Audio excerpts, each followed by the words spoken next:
वहीं नेपाल के आपदा प्रभावित इलाकों तक TV9 पहुंचा है। नुवाकोट जिले के त्रिशूली बाजार TV9 पहुंचा। त्रिशूली बाजार इलाके के 400 घर तबाह हो चुके हैं और बाढ़ के बाद बैंक, रेस्टोरेंट, होटल सब तबाह। नेपाल की नुवाकोट से आकाश वत्स की ग्राउंड रिपोर्ट देखिए। नेपाल के नुवाकोट से वीडियो जर्नलिस्ट मनीष डोरियाल की भी रिपोर्ट।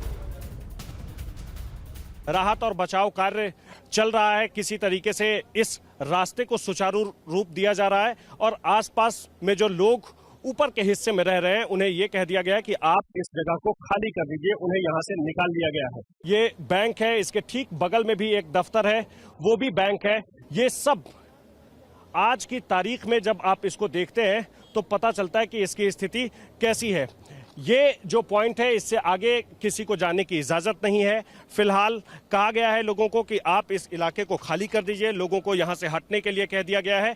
और ये ठीक सामने जो आप घर देख रहे हैं ये लोगों के अपने अपने घर हैं। यहाँ होम स्टे है, होटल है, रेस्टोरेंट था, जो सब कुछ अब बर्बाद हो चुका है। कल दोपहर तक यहाँ की तस्वीर बदल गई। कल सुबह जो कुछ भी तस्वीर थी दोपहर आते आते वो तस्वीर बदल गई और अभी हालात ये है कि यहाँ कितने लोग रह रहे थे, कितने लोग बचे हैं, कितने लोग यहाँ से निकलकर सुरक्षित किसी ठिकाने पर पहुंच गए, इसका कोई अंदाजा नहीं है। ऊपर वाले हिस्से में नदी के एक दूसरे हिस्से में देखेंगे, ऊपर वाले हिस्से में जो कुछ घर नजर आ रहे हैं उन घरों में जितने लोग रह रहे थे उन्हें भी साफ तौर पर कह दिया गया है कि वो इस जगह को खाली कर दें। उन्हें वहां से बाहर निकाल लिया गया है, सुरक्षित स्थानों पर ले जाया गया है।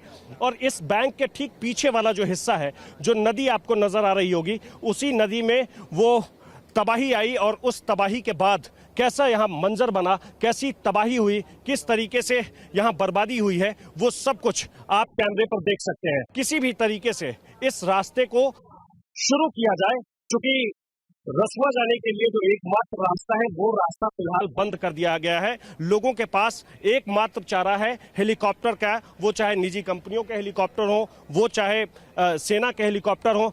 ठीक पास में आप देखिए ये जो गाड़ी है, ये ट्रक जो आपको दिखेगी, इसी ट्रक से यहाँ सामान लेकर कल सुबह कोई पहुंचा था, लेकिन दोपहर होते होते ये ट्रक मिट्टी में मिल गई। इधर देखेंगे दूसरी तरफ भी एक और ट्रक है जिस ट्रक में सामान लेकर आया गया था और अब उसकी स्थिति बिल्कुल ऐसी हो गई है कि यहाँ से वो बाहर भी नहीं निकल सकती है।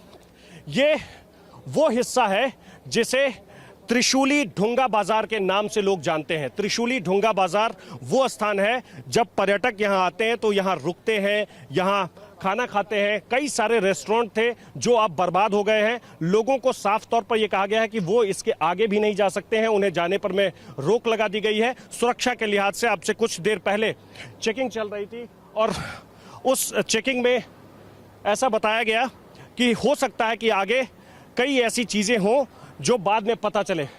आसमान में जो आप हेलीकॉप्टर देख रहे होंगे वही हेलीकॉप्टर एकमात्र सहारा है अभी लोगों के लिए। जो लोग वहां फंसे हुए हैं रसुआ में, इस पूरे इलाके में, उन्हें किसी तरीके से बचाने की कोशिश की जा रही है। ठीक सामने आसमान में आपको जो वो लाल रंग का हेलीकॉप्टर दिख रहा होगा वो लोगों को या तो बचा रहा है या फिर जो लोग वहां फंसे हुए हैं, जो वहां से बाहर नहीं निकल सकते, उन्हें किसी तरीके से राशन पहुंचाया जा रहा है, खाने पीने की चीज़ें पहुंचाई जा रही है, उन तक मेडिकल इक्विपमेंट पहुंचाया जा रहा है, उन तक वो उपचार की वो सारी चीज़ें पहुंचाई जा रही है। और आसमान में एक नहीं, एक के बाद एक कई सारे हेलीकॉप्टर आपको नजर आएंगे, वो चाहे प्राइवेट कंपनियों के हेलीकॉप्टर हो, वो चाहे सेना के हेलीकॉप्टर हो, और इससे निगरानी की जा रही है, नज़र रखी जा रही है। ऐसा अंदेशा है, ऐसा लोगों को लगता है कि कहीं फिर से ऐसी तबाही आई तो क्या होगा, कैसे होगा, इससे बचने के उपाय बताए जा रहे हैं, उससे बचने के तरीकों को लेकर के लोगों को जागरूक किया जा रहा है। आसमान में ये जो आप हेलीकॉप्टर देख रहे हैं नेपाली सेना का ये हेलीकॉप्टर है और इस हेलीकॉप्टर से लोगों को सुरक्षित वापस लाया जा रहा है रसुआ से। जो लोग अभी भी फंसे हुए हैं, जो लोग वहां से बाहर नहीं निकल सके हैं, उन्हें साफ तौर पर कह दिया गया है कि वो जब हेलीकॉप्टर वहां पहुंचे तो वो वहां से निकल जाएं अपने घर को छोड़कर।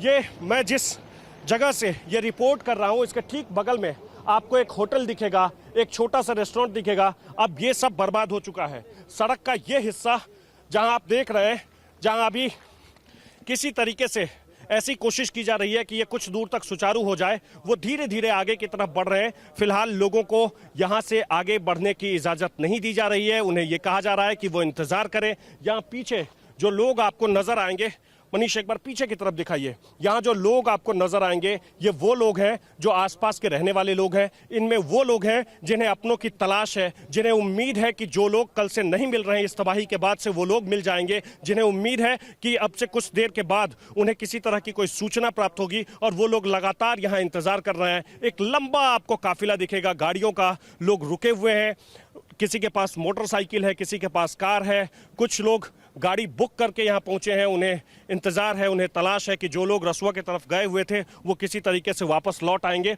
और एक बार फिर से मैं इस इलाके के बारे में आपको बता दूं, इसे त्रिशूली ढूंगा बाजार के नाम से जानते हैं और ये एकमात्र रास्ता है जो काठमांडू से रसुआ को जोड़ता है और वो रास्ता पूरी तरह से तबाह हो गया है, वो रास्ता पूरी तरह से बर्बाद हो गया है। फिलहाल राहत और बचाव का कार्य जारी है। हर एक तरीके से कोशिश की जा रही है कि लोगों को, जो लोग वहां फंसे हुए हैं, या तो उन्हें बचा लिया जाए। वो लोग जिनके बारे में कोई सूचना नहीं है, जिनके बारे में किसी को कुछ पता नहीं है कि कल दोपहर के बाद से, कल शाम से वो कहाँ हैं। ये तबाही जब आई सुबह 9 बजे के आसपास, उसके बाद से उनके बारे में जो सूचना नहीं है वो सब जानकारी हासिल करने की कोशिश की जा रही है। और जब आप तस्वीर को देखेंगे तो पता चलेगा कि जो ग्राउंड फ्लोर, जितने भी घर हैं उसके ग्राउंड फ्लोर की क्या स्थिति है। कहीं कुछ भी नहीं बचा है।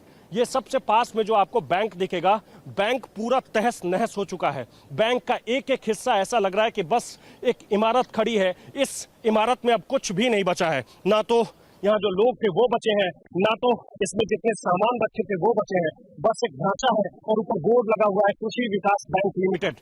ये बताने के लिए केवल काफी है कि स्थिति कैसी रही होगी, किस तरीके की रही होगी। लोगों को इसलिए रोका जा रहा है आगे जाने से कि अगर लोग आगे बढ़ेंगे तो हो सकता है कि जो दलदल है उस दलदल में वो फंस जाएंगे, हो सकता है कि उस दलदल से वो बाहर नहीं निकल पाए। इसीलिए लोगों को रोका जा रहा है, उन्हें सचेत किया जा रहा है। और जो लोग इस उम्मीद में है कि उनके जो परिजन हैं, उनके जो रिश्तेदार हैं, उनके जो दोस्त हैं, उनके जो घर के लोग हैं वो नहीं मिल रहे हैं, उन्हें सांत्वना दी जा रही है कि आने वाले वक्त में, कुछ घंटों में हो सकता है कि उन तक कोई सूचना पहुंच जाए। लेकिन ये तबाही, ये बर्बादी, ये मंजर देख करके कल सुबह तक जो बाजार गुलजार हुआ करता था, आज उसकी स्थिति कैसी है ये आप इस तस्वीर में देख सकते हैं और अंदाजा लगा सकते हैं कि लोग जिस स्थान को अपना घर मान रहे थे, जिस स्थान को अपना द्वार मान रहे थे, अपना रोजी रोजगार का स्थान मान रहे थे, उस जगह की स्थिति कैसी है। कैमरा पर्सन मनीष डोबरियाल के साथ आकाश वत्स, त्रिशूली बाजार, नेपाल। 26 घंटे से ज्यादा का वक्त बीत चुका है और जैसे जैसे वक्त बीतता जा रहा है तबाही की एक के बाद एक निशानियां और एक के बाद एक तस्वीरें अब नजर आने लगी है। दूर तक आप देखेंगे तो इस बीच वाले हिस्से में एक ब्रिज था, उस ब्रिज का कुछ भी अता पता नहीं है। वो ब्रिज कहां चला गया, उसके बाद संपर्क बिल्कुल टूट गया है। काठमांडू से रसुआ जाने का जो एकमात्र रास्ता है वो रास्ता बाधित हो चुका है। और इस बीच में आप ये जितने घर देख रहे हैं, इन घरों को अब तो खाली कर ही लिया गया है। साथ ही साथ जो लोग पहले थे यहाँ, जो उस वक्त में यहाँ मौजूद थे, सुबह सुबह का वक्त था, कल 9 साढ़े 9 बजे का वक्त था, कहीं कोई रेस्टोरेंट में बैठा हुआ था, कहीं कोई अपने घर में था, कहीं कोई होटल में था। और अब जब उस पर लोग नजर दे रहे हैं, उसे देख रहे हैं, तब पता चल रहा है कि ये कितनी बड़ी तबाही है और इसका अंदाजा लगाने में अभी और थोड़ा वक्त लगेगा। जैसे जैसे आप नजर घुमाएंगे, मनीष एक एक करके दिखाते रहिए कि ये जितने घर आपको दिख रहे हैं, इन घरों में उस वक्त में लोग मौजूद थे, कुछ पर्यटक मौजूद थे जो या तो भारत से आए थे या दुनिया के किसी और देश से आए थे। नेपाल के जो पर्यटक हैं, जो काठमांडू से आए थे, पोखरा से आए थे, नेपाल के अलग अलग हिस्से से आए थे, वो लोग भी यहाँ रुके हुए थे, स्थानीय लोग थे। और एक बार में जब तक कोई कुछ सोचता तब तक वो तबाही आई और सब कुछ बर्बाद हो गया। यहाँ से आगे जाने का कोई रास्ता नहीं है और इस नदी के ठीक बगल में जितने घर हैं उसके बारे में लोगों को साफ साफ कह दिया गया है कि आप उसे खाली कर दें। अब आप जरा नदी का बहाव देखिए, ये वही नदी है जिस नदी में तबाही आई थी। और अब हालांकि पानी का बहाव कम है लेकिन बहुत तेज है।